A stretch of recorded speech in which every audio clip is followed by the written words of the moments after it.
What's up? Cousin Kenny opening up another toy. This time I picked up one of the Big Bad Workshop Soldiers of Fortune figures. Carrying them around and selling them a lot recently. I've been pretty tempted to pick them up and mess with them a little bit. I've only got one figure. I got one of the Sleepwalkers a while back, but saw the Crimson Moon figures at ZoloCon, really got into them, decided that I'm probably all in on Crimson Moon, and I kind of wanted to check out a couple of the other figures. And while I wait for Crimson Moon, I figured Close Combat Operative would be a move. So here we are.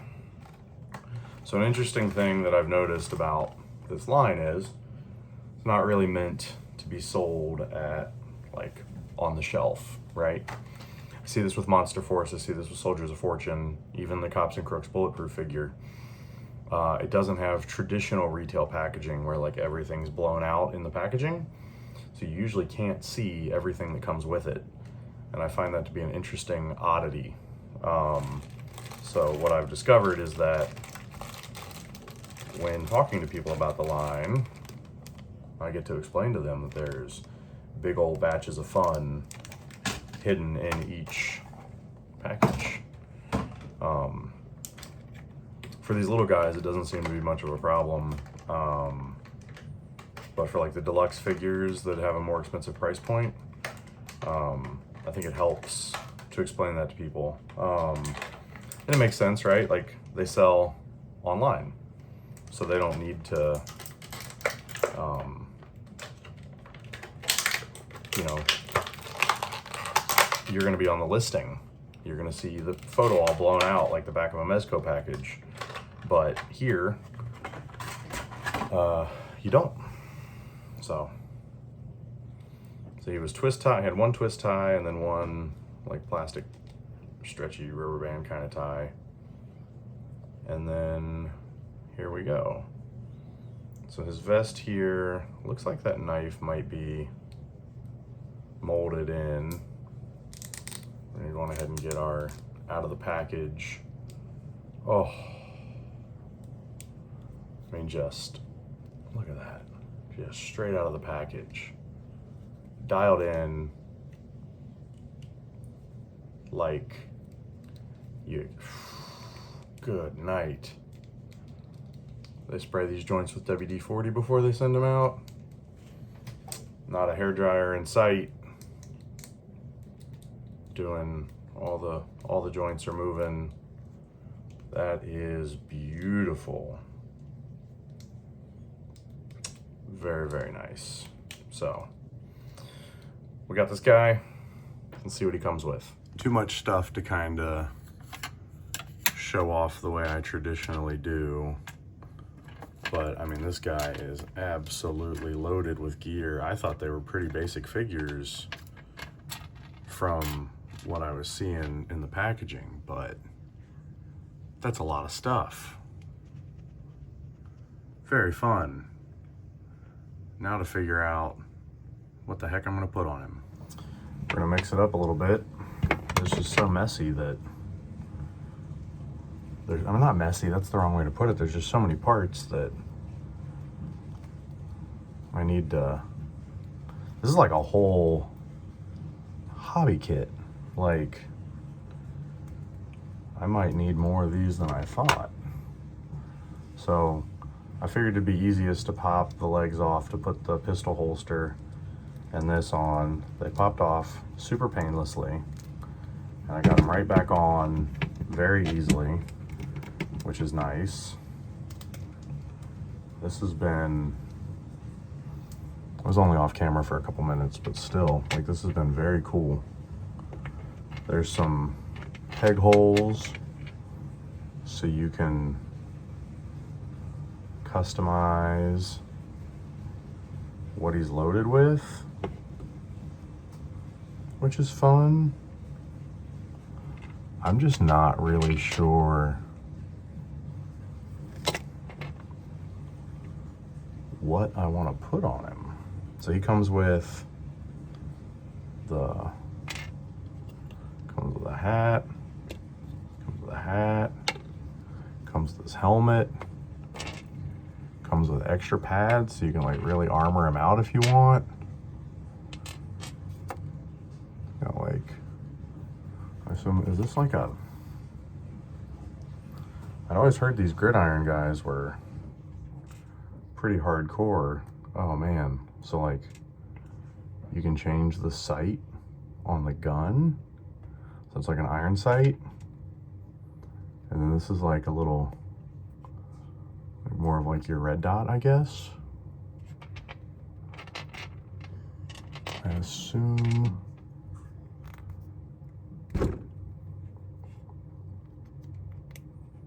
that comes off. This is,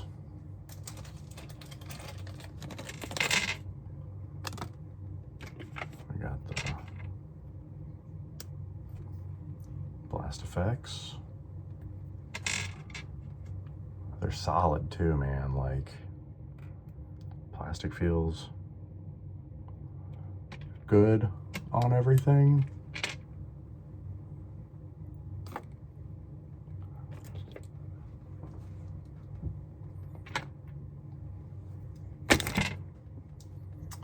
This is cool. I just kind of figured out that these guys come off, and that's where we can strap these extra bits on. So if you don't like the knife or these random pouches, there's a flashlight, there's ammo, there's a strip of grenades, and we can pop those in here. There's like a square and a circle peg, and they seem to slot in pretty nice. I mean, this is a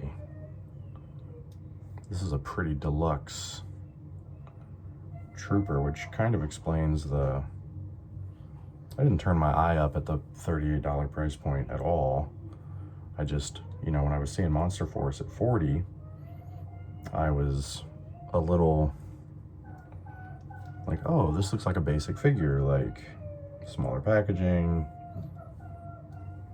but he's got 2 heads, 2 hats, a helmet, and this helmet looks like it's super modular.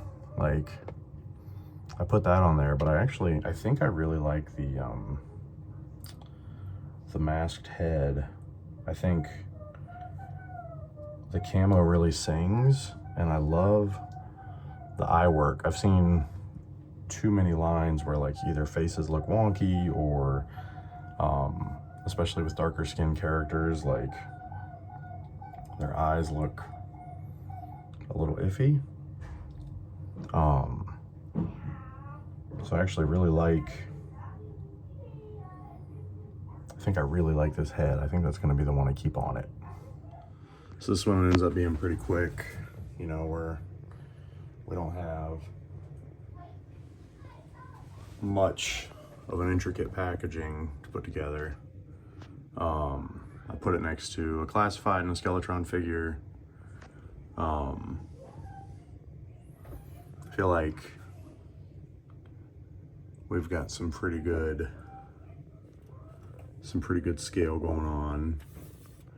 I really think that he is great. I have, I think, 2 other Soldiers of Fortune guys on deck, but like, I might have under prepared and kind of slept on this line.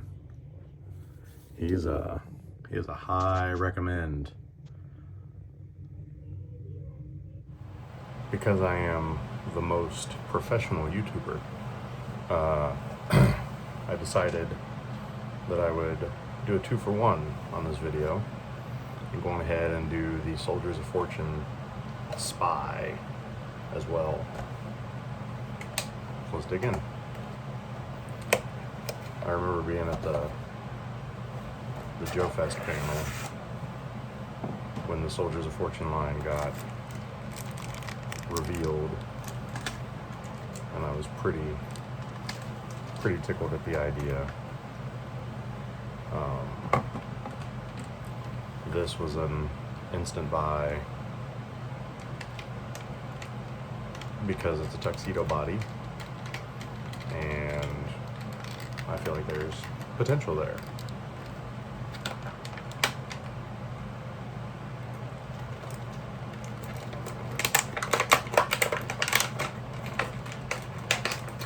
Just talking with a customer at Lexington Comic-Con who was trying to figure out, are these heads homages to something, or are they completely original? I don't really know. They look good. So again, joints are buttery smooth out of the box. Gotta love that.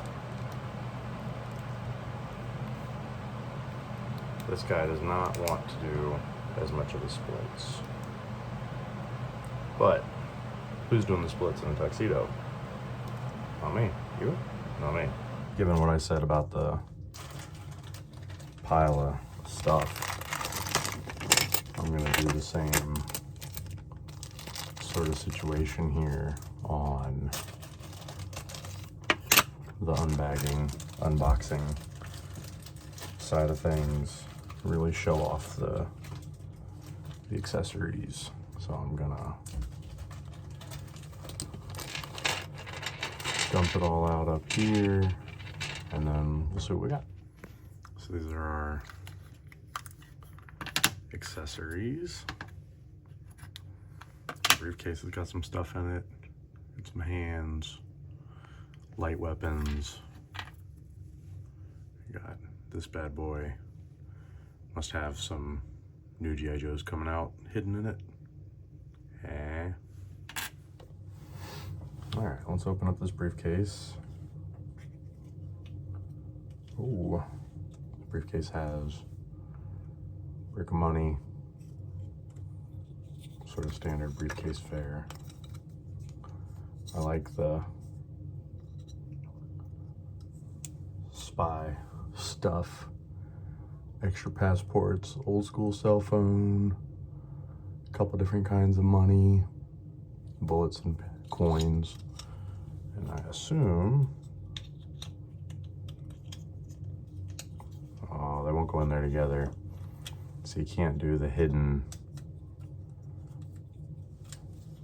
I guess it wouldn't make sense to hide that if you got a shitload of money in the briefcase anyways though, right?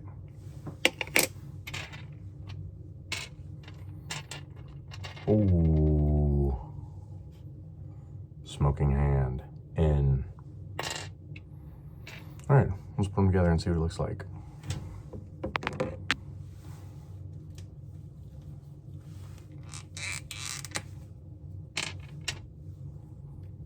Easy peasy. We definitely smoking.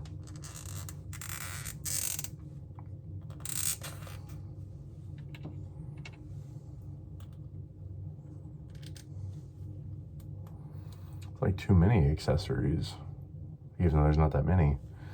I want the smoking hand, I want the card hand, I want to do something with the briefcase, and then of course the classy pistol. I think I might need more than one of these guys because I feel like there's some head swap potential on him. If I found a head swap or two that I really liked, I would feel obligated to pop it on another one.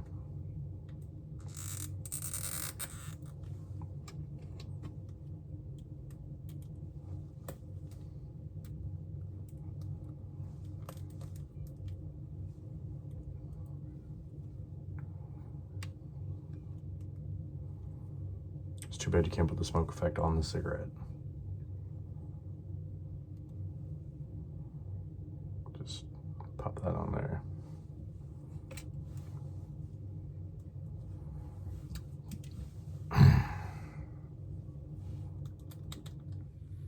So one more quick look. We got General Brown hanging here. We got the agent hanging out. Boys, I think this line might be a problem. They are super cool.